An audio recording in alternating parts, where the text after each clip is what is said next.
When physics and philosophy collide, can consciousness warp spacetime? The intersection of physics and philosophy, once relegated to the dusty tomes of ancient thinkers pondering the nature of reality, has recently ignited a fierce, modern debate fueled by the staggering implications of quantum mechanics and general relativity, leading to the truly audacious question, can consciousness, that ephemeral, subjective experience of being, exert a physical influence on the very fabric of the cosmos, the four-dimensional manifold we call spacetime? To even begin to approach this question requires a meticulous deconstruction of what we mean by consciousness, what physics currently dictates about spacetime, and the speculative bridges that might connect the two seemingly disparate domains. Let us first anchor ourselves in the bedrock of modern physics, beginning with Einstein's general theory of relativity, the reigning paradigm for gravity and the large-scale structure of the universe. General relativity posits that gravity is not a force in the Newtonian sense, but rather a manifestation of the curvature of spacetime caused by the presence of mass and energy. The famous field equations, Einstein's equations, mathematically link the geometry of spacetime, represented by the Einstein tensor on one side, to the distribution of stress energy within that spacetime, represented by the stress-energy tensor on the other side, a relationship often summarized eloquently as spacetime tells matter how to move, matter tells spacetime how to curve. The key carriers of this gravitational information are fundamentally physical entities, particles, fields, radiation, all possessing measurable energy and momentum, quantifiable components of the stress-energy tensor. Now, where does consciousness fit into this rigorous, quantitative framework? Historically, consciousness has been the domain of philosophy, psychology, and neuroscience. From Cartesian dualism, which sharply separates the residential cogitans, the thinking substance, from the residential extensor, the extended physical substance, to contemporary materialism that seeks to explain all mental phenomena as purely emergent properties of complex neural computations within the brain, the prevailing scientific consensus leans heavily toward the latter.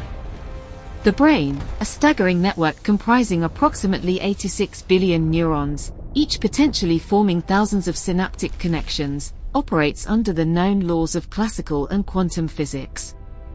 Every thought, every subjective sensation, every decision, in this view, is ultimately traceable to electrochemical signals, the firing of action potentials, the release and binding of neurotransmitters, all physical processes. If consciousness is purely an emergent product of these physical processes, then any influence it exerts on the external world, including spacetime, must be mediated through those physical processes. If I decide to lift my arm, that decision translates into a specific pattern of neural firing, which in turn activates motor neurons, resulting in muscle contraction, a measurable physical force. This force, exerted on my body and subsequently on the Earth, can indeed contribute infinitesimally to the local stress-energy budget, thus theoretically affecting spacetime curvature. But this influence is entirely derivative, flowing through the established causal chain of classical physics and biochemistry. The subjective feeling of deciding remains, under this standard model, causally inert with respect to spacetime warping beyond the physical actions it initiates. However, the very nature of subjective experience, the what it is like to be something, known in philosophy as qualia, remains the notorious, hard problem of consciousness, eloquently articulated by David Chalmers. Why does the complex information processing in the brain give rise to rich, intrinsic qualitative experiences, rather than simply existing as dark processing? This explanatory gap is where the truly radical conjectures about consciousness interacting directly with physics find fertile ground. One avenue of exploration draws from the peculiarities of quantum mechanics, the theory describing reality at the atomic and subatomic level, which exhibits behaviors profoundly different from our classical intuition. Concepts like superposition, where a quantum system exists in a combination of multiple states simultaneously until measured, and entanglement, where two or more particles become links such that measuring a property of one instantaneously influences the corresponding property of the other, regardless of the distance separating them, challenge our notions of locality and determinism.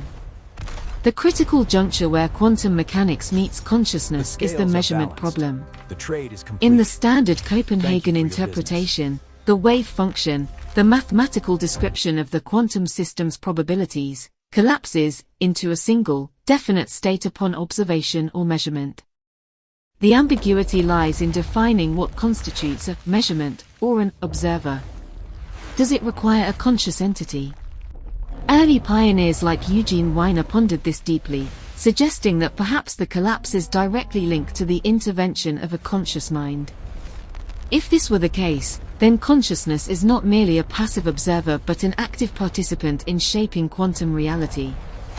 Extending this hypothesis, if consciousness collapses the wave function, and if quantum phenomena underpin all physical reality, including the energy-momentum distribution that dictates space-time geometry, then a conscious act of observation could conceivably influence the underlying quantum field states, thereby indirectly modulating the stress-energy tensor, and consequently, space-time curvature. However, this interpretation faces significant hurdles. Most modern physicists favor interpretations where the collapse is an environmental effect, decoherence, where the quantum system interacts with its environment, including measuring apparatuses, and effectively becomes entangled with it, making it appear classical. Decoherence proceeds according to the Schrödinger equation, which is fundamentally deterministic, thus sidestepping the need for a conscious agent to enforce the collapse. Nevertheless, exploring consciousness-induced collapse opens the door to more direct speculation. Consider theories that propose consciousness itself is a fundamental, irreducible property of the universe, perhaps linked to processes deeper than standard quantum field theory. One prominent, though highly speculative, framework attempting this integration is orchestrated objective reduction, or Orch theory, proposed by physicist Roger Penrose and anestheologist Stuart Harmooff. Orch posits that consciousness arises from quantum computations occurring within the microtubules, cylindrical protein polymers found within the cytoskeleton of neurons. They suggest that these microtubules host quantum coherent states that evolve under the influence of gravity. Penrose, applying principles from quantum gravity, argues that when a difference in quantum superposition reaches a threshold related to the gravitational self-interaction of the system's space-time geometry, an objective reduction, a form of self-collapse, occurs. This objective reduction is non-computable and involves a moment of proto-conscious experience.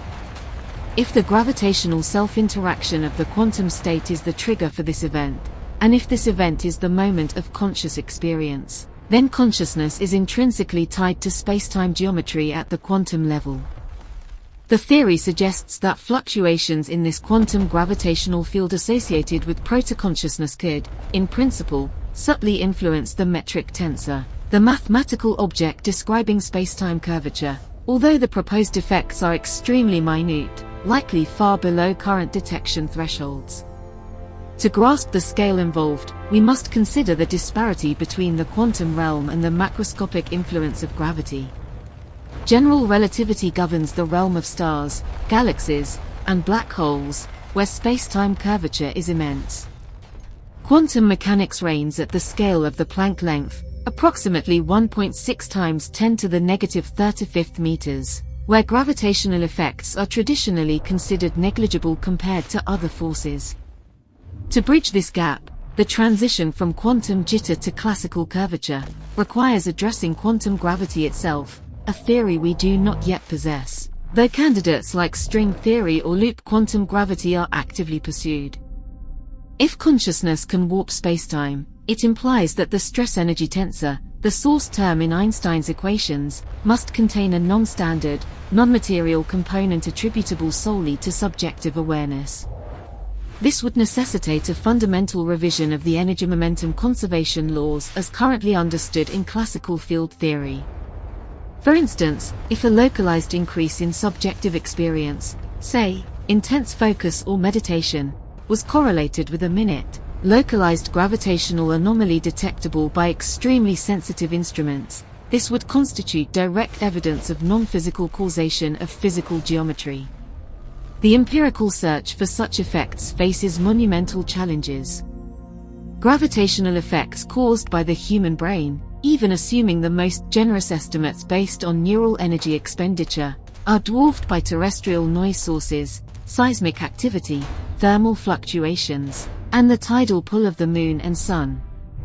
Detecting a change in spacetime curvature caused by a thought would require interferometers many orders of magnitude more sensitive than the current Laser Interferometer Gravitational Wave Observatory, or LIGO, which detects the colossal ripples generated by merging black holes, events involving masses equivalent to several suns.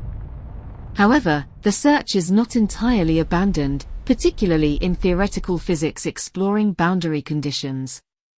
Some highly esoteric interpretations of quantum mechanics suggest that the universe might operate under a principle of informational conservation that transcends classical energy conservation, potentially allowing subtle non-material influences. For example, certain models exploring the thermodynamic origins of time suggest that the arrow of time, intimately linked to increasing entropy, might itself be influenced by boundary conditions imposed by complex emergent structures like life and consciousness. If consciousness plays a role in establishing or maintaining the initial low-entropy state of the universe, its influence on cosmic evolution, and thus the overall geometry of spacetime across cosmological scales, might be profound, albeit indirectly over cosmic timescales. Let us turn to analogies and contrasting physical systems to frame the magnitude of the claim. Consider the Casimir effect, a purely quantum mechanical phenomenon where two uncharged, parallel conducting plates placed very close together in a vacuum experience an attractive force. This force arises because the plates restrict the spectrum of zero-point energy fluctuations, virtual particles popping in and out of existence allowed by the uncertainty principle, between them.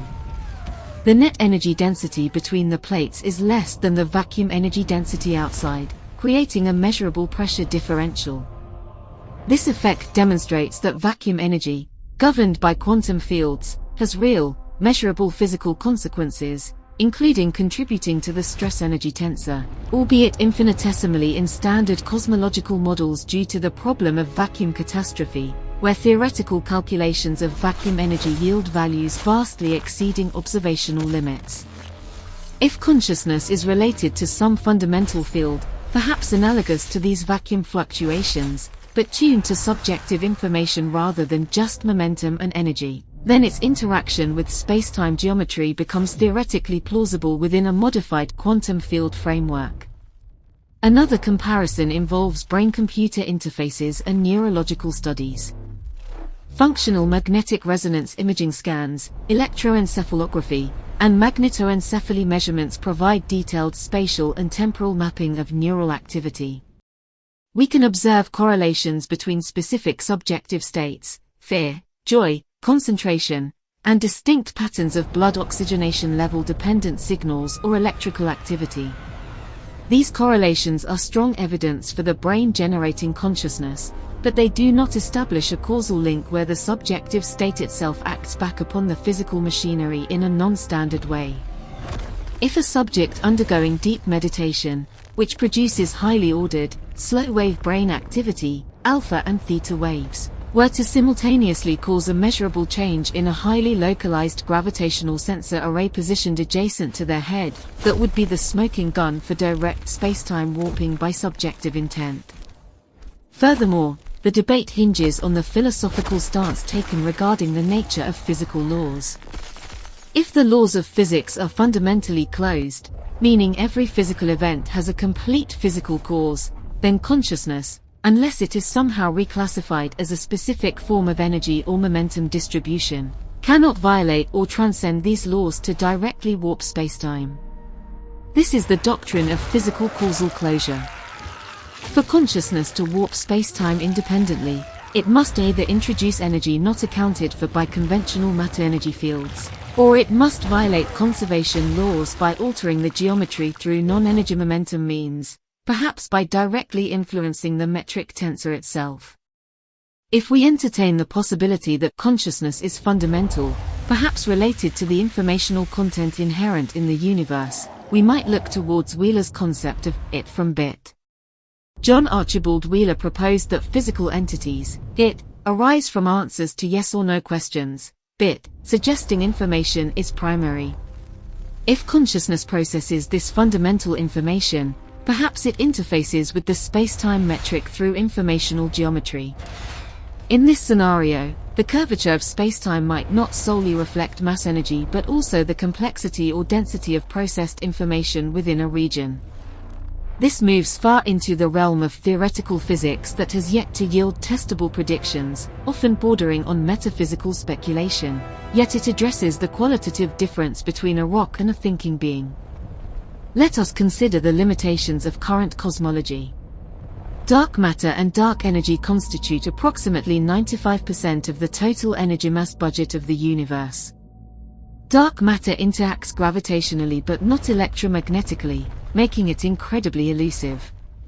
Dark energy is hypothesized to be responsible for the accelerating expansion of the universe, effectively acting as a negative pressure term in the stress-energy tensor, leading to repulsive gravity.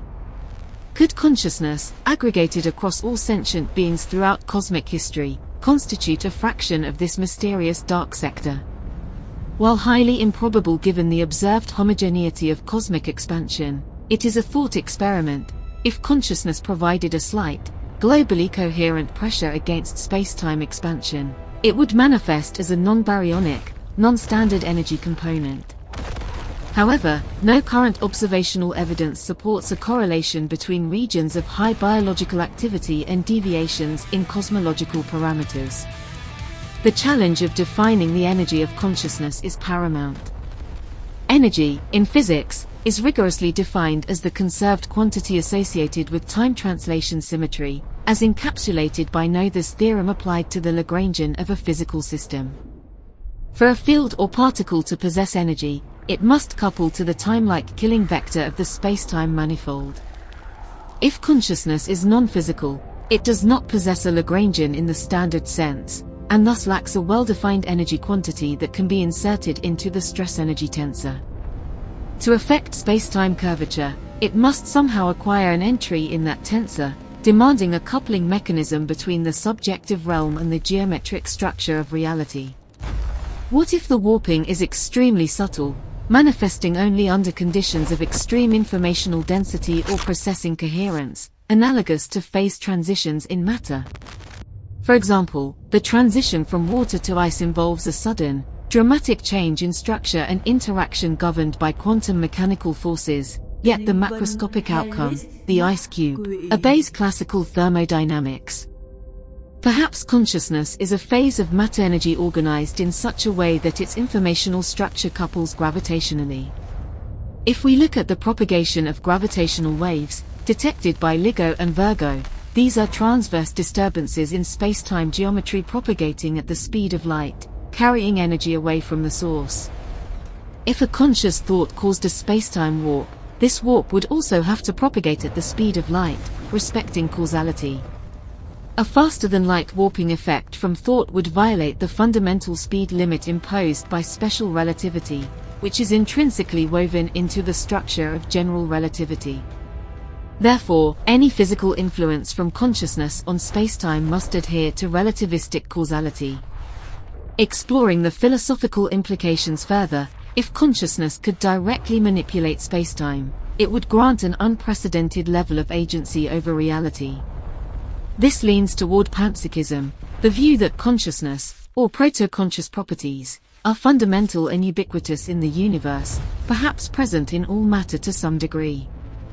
If all matter has some degree of consciousness, and if that consciousness affects spacetime, then every particle contributes a minute gravitational influence based not just on its mass energy but also on its inherent informational state. This protogravitational consciousness field would be incredibly complex to isolate, as it would be inextricably mixed with the standard gravitational field generated by mass energy. In this panpsychist spacetime model, the field equations would need to be augmented.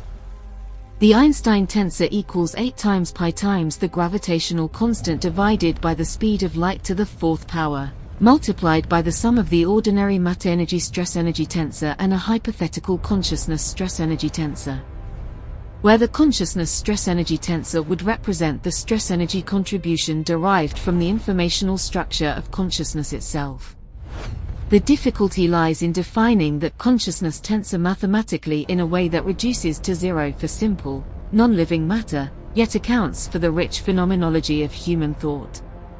Consider the implications for cosmology. The very early universe, the Planck epoch, where quantum gravity effects dominate, was a region of immense spacetime distortion and unimaginable informational density. If consciousness is fundamental, perhaps the initial conditions that set the stage for the Big Bang, the state from which spacetime expanded, were intrinsically conscious in nature. This brings us into territory where physics blends seamlessly with metaphysics, seeking a theory of everything that incorporates subjective experience as a primary constituent rather than an afterthought.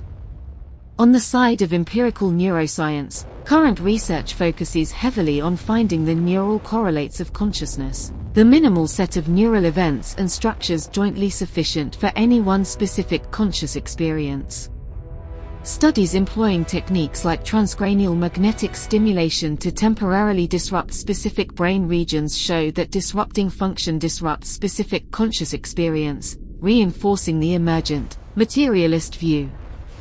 If consciousness were a source of independent spacetime warping, one might hypothesize that disrupting the physical substrate, the brain, would eliminate the warping effect, but this only proves that the physical substrate mediates the effect, not that it originates the warping influence beyond standard physics.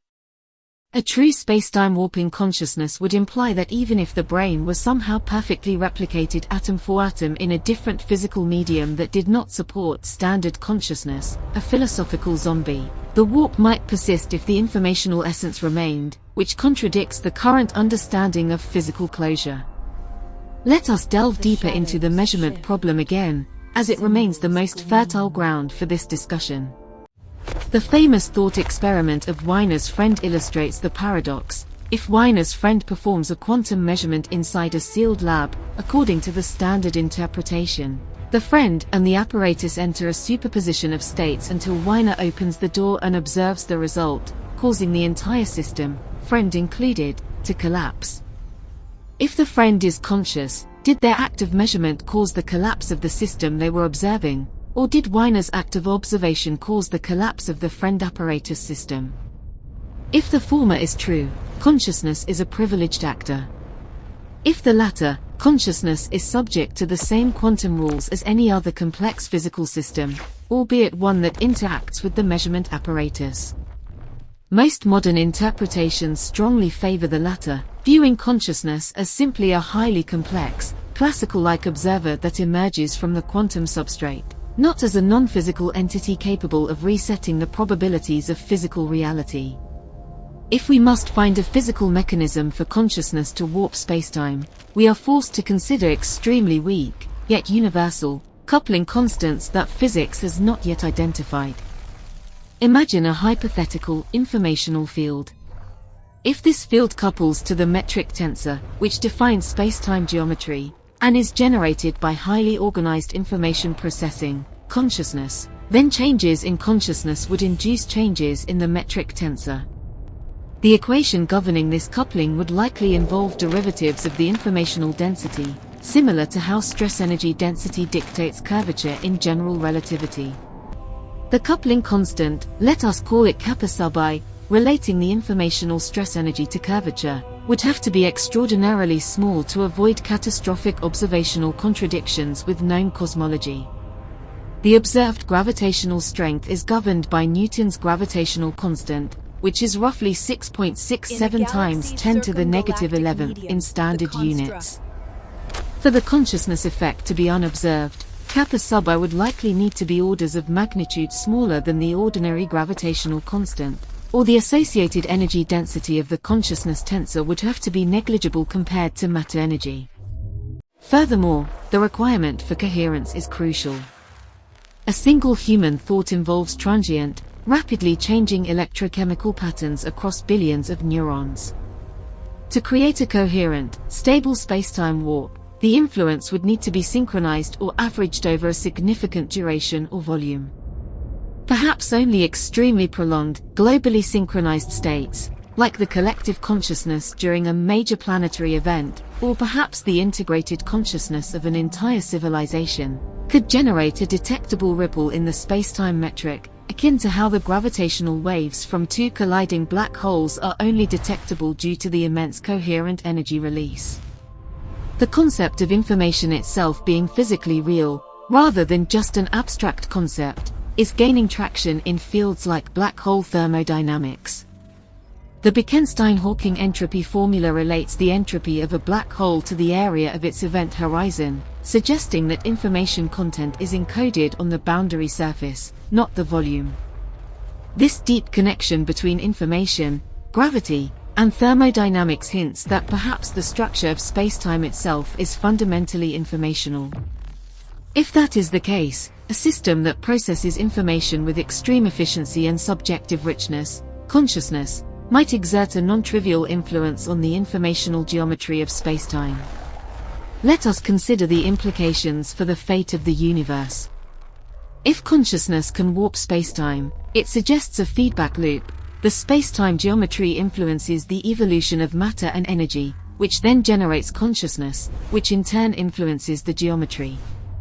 This loop implies a form of cosmic self-determination, where the universe is not merely evolving mechanically according to fixed initial conditions, but is dynamically shaped by the emergence of awareness within it. This resonates with older philosophical ideas, such as idealism, but reframed within the rigorous language of field theory and relativity.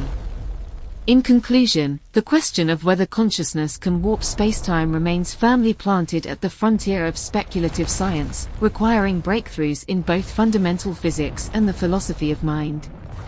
General relativity provides a precise mechanism, the stress-energy tensor, by which anything with mass energy warps spacetime.